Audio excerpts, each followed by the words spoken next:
Um incêndio em um reator em Campo Largo, no Paraná, foi a causa do apagão que atingiu as 5 regiões do país. De acordo com o Operador Nacional do Sistema Elétrico, os estados mais atingidos foram São Paulo, Minas Gerais, Rio de Janeiro e Paraná. A energia foi restabelecida gradativamente, levando até 2h30 na região sul do país, que foi onde demorou mais a voltar. O incêndio, teria começado aí no equipamento de Furnas, operado pela Eletrobras, e foi controlado pelos bombeiros ainda durante a madrugada. As causas ainda estão sendo investigadas e o governo federal garante que não houve falta de energia, mas um problema pontual na infraestrutura elétrica. Hoje cedo, o ministro das Minas e Energia, Alexandre Silveira, falou sobre esse apagão. Vamos ouvir. Na verdade, um problema elétrico numa subestação de grande porte no Paraná, numa subestação da Eletrobras, que gerou em cadeia naturalmente, e isso funciona de forma muito organizada e praticamente de forma automatizada pelo nosso Operador Nacional do Sistema, para que não haja uma interrupção de maior porte no Brasil.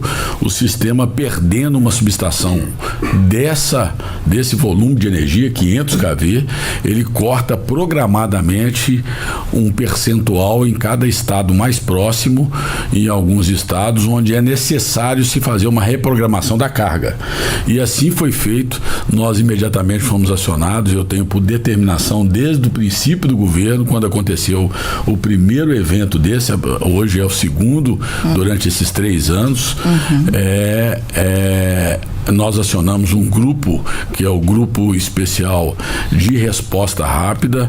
Entra a ONS, a ANEEL, Ministério de Minas e Energia, o Secretário Nacional de Energia, o presidente da ONS, e sobre o nosso comando imediatamente entraram e restabelecemos em 1h30 100% de todos os estados. É a demonstração da robustez da nossa transmissão nacional. Em outro trecho dessa entrevista ao programa Bom Dia Ministro, Alexandre Silveira disse que foi um problema pontual. Todo evento desse tipo é aberto um relatório de apuração de perturbação, que nós chamamos de RAP. Reúne-se todo o comitê de monitoramento do setor elétrico, é como acontece na aviação. Quando tem um problema na aviação, o CENIPA vai lá. Qualquer, o CENIPA vai e é instalado para que a gente faça possíveis correções e evite novos problemas criados, pontualmente numa subestação. Então, hoje reúne-se a ONS, no próximo comitê de monitoramento do setor elétrico que participa todo o sistema, já tem que ser a ONS apresentar o resultado desse RAP e a gente moderniza ainda mais e busca soluções para evitar, para prevenir novos problemas. Não houve grandes danos ao sistema. O dano foi pontual numa subestação da Eletrobras e nós vamos apurar através desse relatório para poder evitar novos episódios desse tipo. Pois é, e sobre os problemas na transmissão de energia provocados pelo incêndio, o ministro lembrou os investimentos feitos no sistema e a ação rápida para restabelecer o fornecimento. É importante que a população entenda o que acontece nesse momento. Não é falta de energia, é um problema na infraestrutura que transmite a energia. Então, portanto, quando se fala em apagão, a gente sempre lembra para aqueles tristes episódios de 2001 e de 2021, que na verdade aconteceram por falta de energia e falta de planejamento. Hoje não. Hoje nós temos muita energia, nós inclusive robustecemos o nosso sistema de transmissão com 70 bilhões de linhas de transmissão que nós contratamos e estamos com obra em todo o Nordeste brasileiro, para o centro de carga, que é o Sudeste, e também ligamos Manaus a Boa Vista, como você acabou de dizer, Karine. Então nós temos mais segurança energética, mas é um episódio pontual que a ONS deu pronta resposta graças ao moderno sistema do nosso Operador Nacional.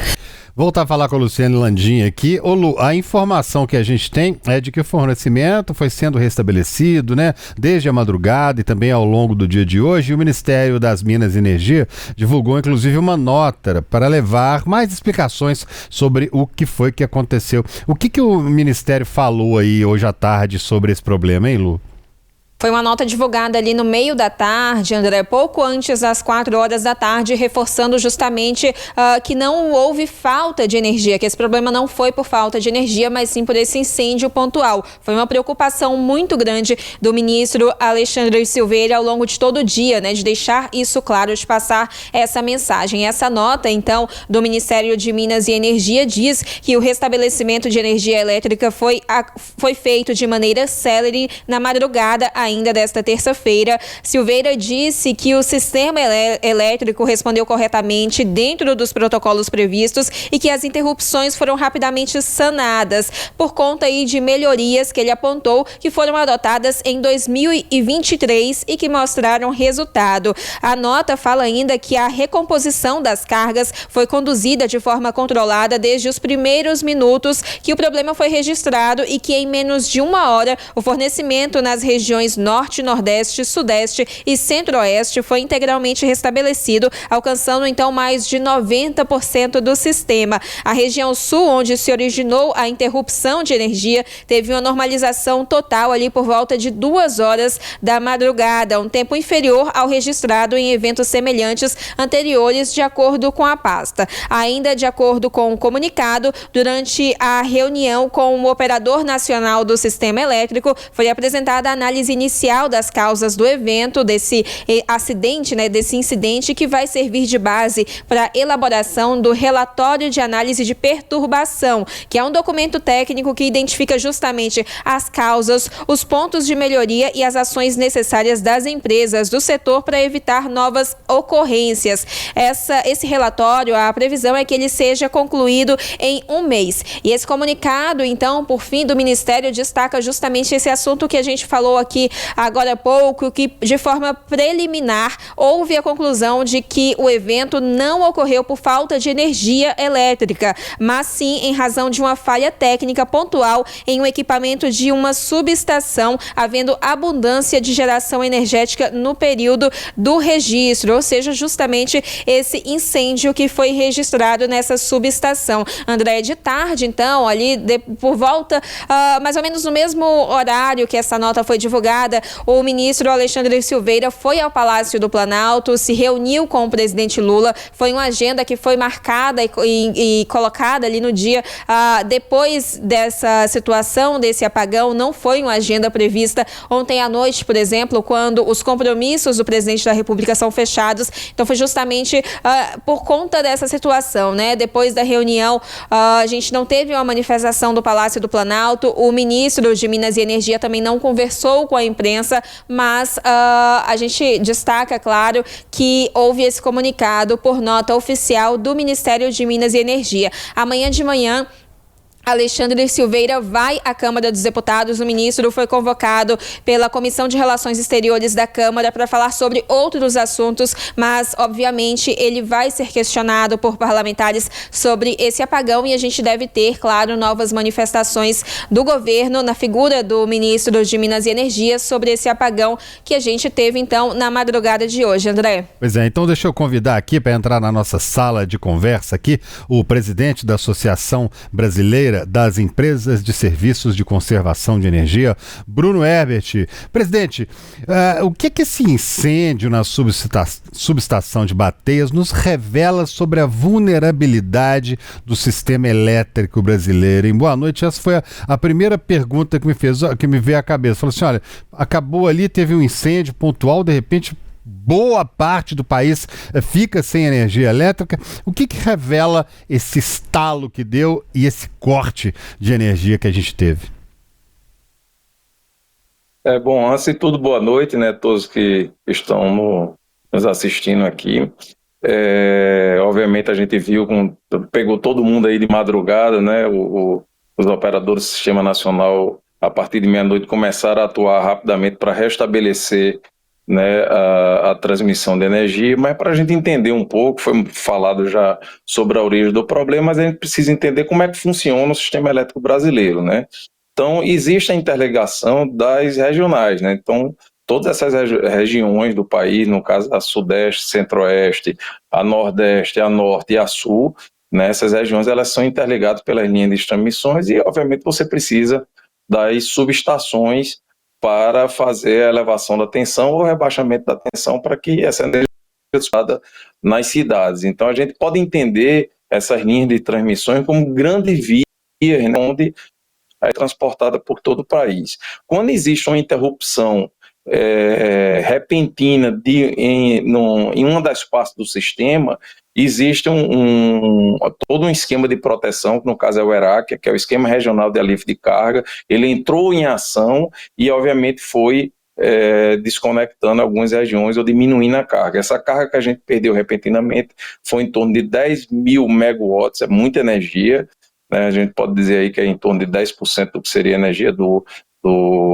instantâneo em alguns momentos do país, e a proteção do sistema, quando ele entrou, ele fez essa redução da carga e depois o operador do sistema ele foi fazendo com que essa carga, com essa transmissão de energia fosse voltando com segurança às regiões. Esse trabalho aconteceu em pouco mais de 1h30, né, de trabalho, e começou a ser restabelecido. Então, veja, assim, o sistema, a gente sabe que ele não é infalível, né? Os equipamentos são equipamentos que precisam, obviamente, de uma manutenção constante para que isso não ocorra, mas, eventualmente, pode sim ocorrer, que foi o que aconteceu nesse momento, né? As causas de tudo que está acontecendo, obviamente, deve ser emitido um relatório até a ONS, até o dia 17 de outubro, vai estar emitindo um relatório com mais detalhes, né, do que está acontecendo, mas esse apagão ele ocorreu por uma proteção do sistema. Olá, Bruno, boa noite. A gente teve, então, esse problema, né, nessa subestação, esse incêndio que foi causado, mas que teve um impacto no país inteiro, que a gente tem um sistema que é interligado, né, um sistema que opera justamente de forma nacional. Essa é a melhor alternativa? Existia algum jeito, por exemplo, de uma proteção que, quando a gente tiver um registro pontual desse tipo, um apagão não seja registrado no país inteiro, ou faz parte do sistema que a gente tem hoje e que é operado da melhor maneira dessa forma? A gente deve entender que como é essa construção. Imagine agora o que está acontecendo com toda a energia renovável. O país tem hoje 90% de energia renovável no país, né? 38% ou 40% ali de energia hidrelétrica, grande parte hoje solar e eólica também, né? E aí você veja que você tem pontos de geração de energia que são diferentes dos grandes pontos de consumo. Então, por exemplo, o Nordeste ele é superavitário hoje em energia em determinados horários do dia. Precisa transmitir para as outras regiões do país, né? Então, eu acho que o país, por ter dimensões continentais e por ter características distintas em cada uma das suas regiões e precisar transmitir energia de uma região para outra, eu acho que a forma que foi concebida, ela não deve ter grandes mudanças para evitar que essa energia seja transportada de um local para outro. E da forma que a gente viu também, houve um apagão por falta de energia, mas pode existir um apagão também pelo excesso de energia, né? Então, em alguns horários do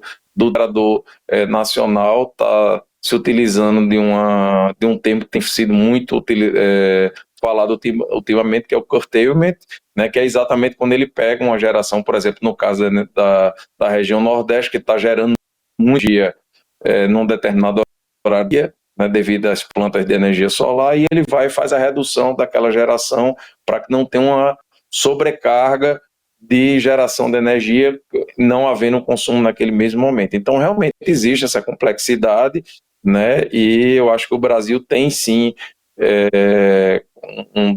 vamos dizer, do ponto de vista de energia renovável, a gente está dando exemplo para o mundo, não é isso? Agora existem suas complicações naturais por falha de um determinado equipamento que vai ser apurado, obviamente, com muita cautela e com muito profissionalismo por todos os órgãos envolvidos. E, presidente, você acha que o sistema de manutenção hoje que é feito no Brasil, ele é suficiente, tanto o sistema de manutenção, né, quanto de operação, como você estava dizendo ali, ele é suficiente, ele está dentro do que determinam as regras de conservação de um modo geral?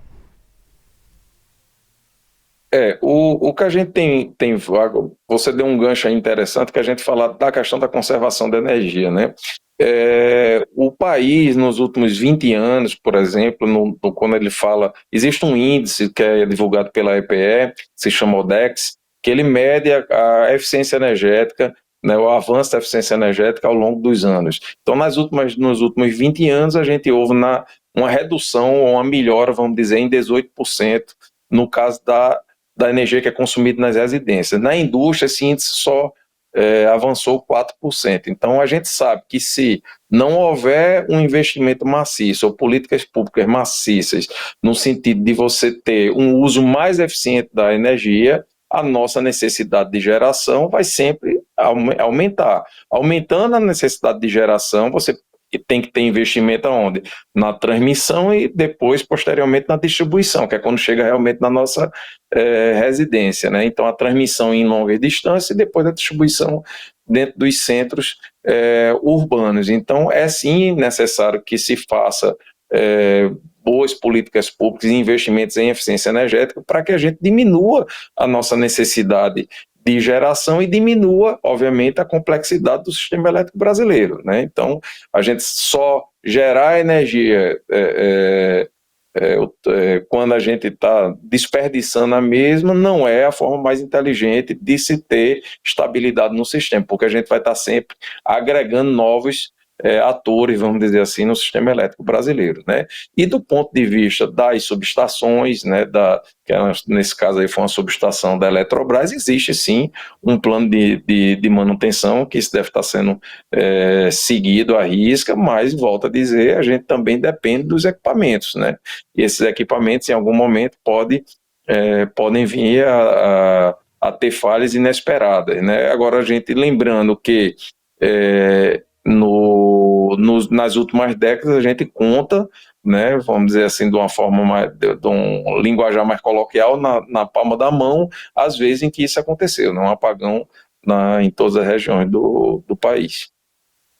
Bruno, agora uma questão, a gente vem encerrando um período de seca em boa parte do país, a gente também tem, né, o uso da água para a produção da maior parte de energia do país, as usinas hidrelétricas ainda produzem a maior parte, a maioria da energia que a gente usa em casa, em comércios, tudo isso, e o Ministério de Minas e Energia se manifestou logo de início, né, falando que não há uma falta de energia no país, que o problema foi realmente pontual. O senhor acredita que essa informação pode ser revista?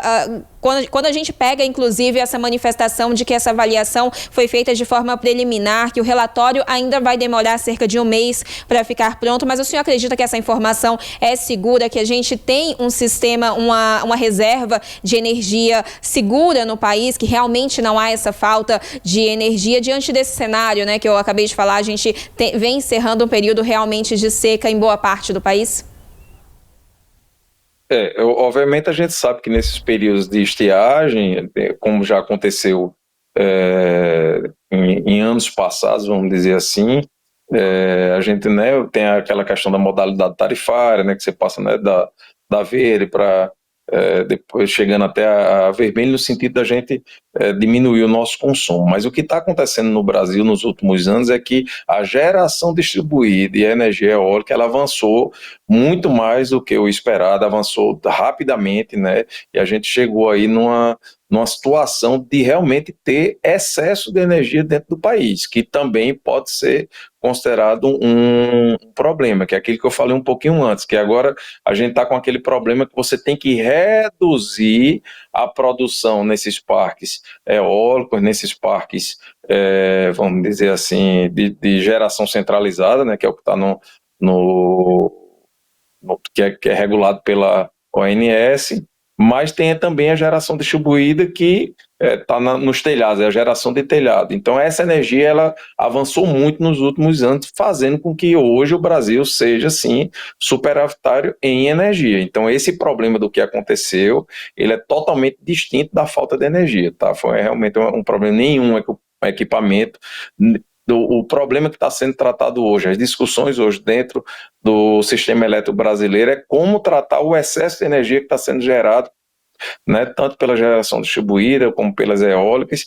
Tem novas tecnologias, agora você falou da questão da falta d'água, que são as usinas reversíveis, que é o quê? Você bombear de volta para o reservatório, nos horários que você tem excesso de energia, você bombear de volta a água para os reservatórios. Então você teria 2 reservatórios, um que é o reservatório que hoje a gente já conhece, faria um outro reservatório num nível mais abaixo, e depois que você gerasse energia no horário que precisa, aquela energia poderia ser bombeada novamente para o reservatório principal, para que a gente não sofra mais nos momentos de escassez. Então a gente hoje já está discutindo novas formas, né, de trabalhar com esse excesso de energia. Então, em relação à falta de energia, não é o problema que o país está passando nesse momento. Bruno Herbert, presidente da Associação Brasileira das Empresas de Conservação de Energia, de Serviços de Conservação de Energia, muitíssimo obrigado pela sua participação com a gente aqui, e a gente sempre espera que possa contar com o senhor em uma outra ocasião que houver necessidade da gente falar sobre esse assunto.